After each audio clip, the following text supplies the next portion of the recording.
दोस्तों, भारत पाकिस्तान युद्ध के दौरान एक ऐसा मोड़ आया जिसने तुर्की को ऐसी मुसीबत में धकेल दिया जिसकी कल्पना शायद खुद तुर्की ने भी नहीं की थी। पाकिस्तान की खुली मदद करने के चक्कर में तुर्की ने अपने ही पैरों पर कुल्हाड़ी मार ली।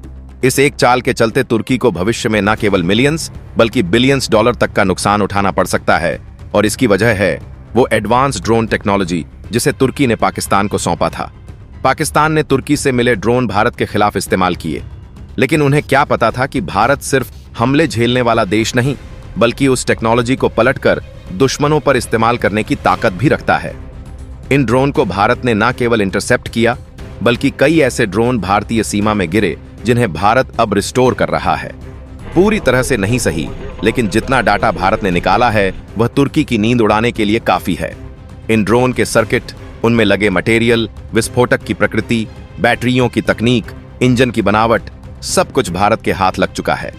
अब तुर्की चाहे जितनी कोशिश कर ले, उसकी ड्रोन टेक्नोलॉजी दुनिया के बाजार में अब उतनी विश्वसनीय नहीं रही। आने वाले समय में भारत इस टेक्नोलॉजी को उन देशों तक पहुंचा सकता है जो तुर्की से ड्रोन खरीदने की सोच रहे होंगे, ताकि वह उन्हें आसानी से काउंटर कर सकें। मतलब सीधा है, तुर्की का सोर्स कोड अब भारत के पास है और भारत इसे एक अस्त्र की तरह इस्तेमाल करने को तैयार है। अब बात करें चीन की, तो वहां से भी एक ऐसा खुलासा हुआ है जिसने पूरी दुनिया का ध्यान भारत की ओर खींच लिया है। चीन की कुछ खतरनाक मिसाइलें जो पाकिस्तान को दी गई थीं, वह भारत में आकर गिरी और भारत ने उनमें से न केवल मलबा बरामद किया बल्कि कई मिसाइलों की तकनीकी जानकारियां भी निकाल लीं। सोचिए, यह वही हथियार हैं जिनके पीछे चीन ने अरबों डॉलर की इन्वेस्टमेंट की थी और भारत ने उनके राज्य चुटकियों में खोल दिए। अब तो आलम यह है कि 7 से ज्यादा देश भारत से संपर्क कर चुके हैं इन मिसाइलों पर रिसर्च के लिए। और जरा सोचिए, अगर पाकिस्तान ने अमेरिका के दिए गए F-16 का इस्तेमाल किया होता और वह भारत में आ गिरता, तो क्या अमेरिका उसे चुपचाप भारत को सौंप देता, या फिर भारत उसकी भी टेक्नोलॉजी डिकोड कर लेता और भविष्य में अमेरिका की हर चाल का जवाब तैयार रखता? कमाल की बात यह है कि इस पूरे युद्ध के दौरान भारत ने दुश्मनों की हर चाल को उल्टा घुमाकर एक हथियार में बदल दिया। यही है भारत की असली शक्ति, न केवल युद्ध के मैदान में बल्कि टेक्नोलॉजी के मोर्चे पर भी। तुर्की ने जब अपने एयरक्राफ्ट कैरियर्स से पाकिस्तान को हजारों की संख्या में ड्रोन सप्लाई किए, तब भारत ने सवाल उठाया, लेकिन तुर्की ने जवाब दिया, हम तो बस रिफ्यूलिंग के लिए आए थे। पर आज जब युद्ध थमा है और सच्चाई सामने है, तो भारत के हाथ लगे वह सबूत जो तुर्की की पूरी रणनीति को बेनकाब कर देते हैं। राजस्थान के अनूपगढ़ इलाके से भारत को एक ऐसा जिंदा ड्रोन मिला है जो पाकिस्तान से महज 12 किमी दूर गिरा था। नर्सरी में मिला यह ड्रोन पूरी तरह से सही सलामत है। इसमें विस्फोटक मौजूद था, लेकिन बैटरी शायद डिस्चार्ज हो गई थी, इसलिए लैंड कर गया। सेना ने इस विस्फोटक को सुरक्षित तरीके से जब्त किया और अब यह ड्रोन भारत के लिए खजाने से कम नहीं। सोचिए, एक जिंदा दुश्मन ड्रोन पूरी तरह से भारत के कब्जे में। अब इसकी रिवर्स इंजीनियरिंग की जा रही है और यह ड्रोन अब न केवल भारत के लिए एक साक्ष्य है बल्कि एक भविष्य की तैयारी भी। ड्रोन का कैमरा टूटा है, कुछ हिस्से क्षतिग्रस्त हैं, लेकिन मुख्य टेक्नोलॉजी भारत ने पकड़ ली है। ड्रोन को फॉरेंसिक जांच के लिए भेज दिया गया है ताकि पता लगाया जा सके कि दुश्मन किस हद तक एडवांस टेक्नोलॉजी इस्तेमाल कर रहा था, और यहां बात खत्म नहीं होती। ऑपरेशन सिंदूर के दौरान 8 और 9 मई की रात को पाकिस्तान ने 36 जगहों पर करीब 300 से 400 तुर्की के ड्रोन भेजे, लेकिन भारत ने उन्हें 90% एक्यूरेसी से इंटरसेप्ट कर लिया। कुछ फिर भी बच निकले और वह भी अब भारत के कब्जे में हैं। कुछ एक्टिव ड्रोन भी मिले हैं जिनकी जानकारी सरकार ने साझा नहीं की और शायद करनी भी नहीं चाहिए। जरूरी यह है कि भारत के पास अब वह सभी कोड हैं जिनसे वह भविष्य में किसी भी दुश्मन को तकनीक से जवाब दे सकेगा। अब नजर डालते हैं चीन पर, जिसने पाकिस्तान को PL-15 जैसी एडवांस मिसाइलें दी थीं, लेकिन भारत की सतर्कता ने इन्हें नष्ट कर दिया।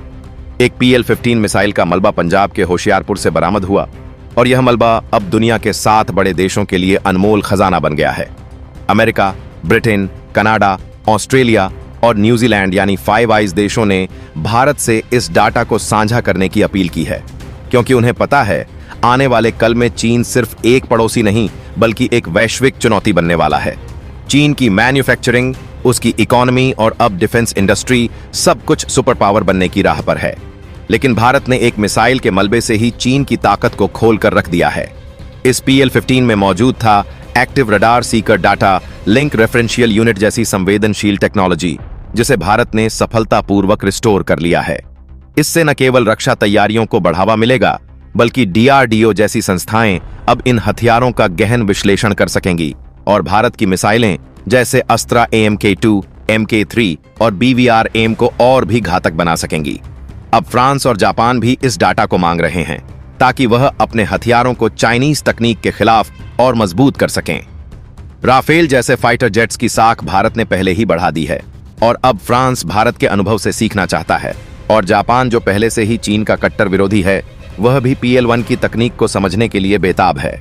अब यह भारत पर है कि वह यह जानकारी साझा करें या ना करें, लेकिन इतना तय है कि भारत आज उस मुकाम पर पहुंच चुका है जहां उसकी टेक्नोलॉजी और रणनीति दोनों से दुनिया प्रभावित है। तो दोस्तों, क्या आपको लगता है कि भारत को यह इंफॉर्मेशन बाकी देशों के साथ साझा करनी चाहिए या उसे अपने पास रखकर रणनीतिक बढ़त बनाए रखनी चाहिए?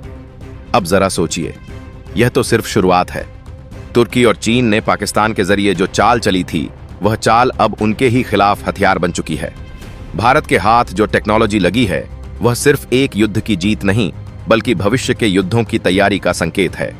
जिस तरह भारत ने दुश्मनों की एडवांस ड्रोन और मिसाइल टेक्नोलॉजी को पकड़कर उसका DNA समझ लिया है, अब यह मुमकिन है कि आने वाले समय में भारत खुद ऐसी टेक्नोलॉजी बनाए जो न सिर्फ इन हथियारों को पहचान सके बल्कि उन्हें हवा में ही खत्म कर सके। एक बड़ी संभावना यह भी है कि भारत अब अपनी खुद की ड्रोन मार्क टेक्नोलॉजी बना सकता है, यानी ऐसे डिवाइस जो किसी भी विदेशी ड्रोन के सिग्नल या उसके रूट सिस्टम को हैक करके उसे वापस उसी के देश भेज दे। यह भविष्य की साइबर वॉरफेयर का ट्रेलर हो सकता है और भारत अब उस स्टेज पर पहुंच चुका है जहां से वह दुनिया के हथियारों को सिर्फ मुकाबला नहीं करेगा बल्कि उनकी दिशा ही पलट देगा। एक और दिलचस्प पहलू यह भी है कि अब अंतरराष्ट्रीय हथियार बाजार में भारत की साख और भी मजबूत होने वाली है। जब फ्रांस, जापान और अमेरिका जैसे देश भारत से डाटा मांग रहे हैं तो इसका मतलब साफ है, भारत अब सिर्फ एक ग्राहक नहीं, एक रणनीतिक साझेदार बन चुका है। और हो सकता है कि आने वाले वर्षों में भारत अपने दुश्मनों के हथियारों का एंटी वर्जन बनाकर दुनिया को बेचना शुरू कर दें। वह दिन दूर नहीं जब भारत खुद कहेगा हमारा सिस्टम तुर्की या चीन के हथियारों को पहचान कर उन्हें हवा में ही नष्ट कर देगा।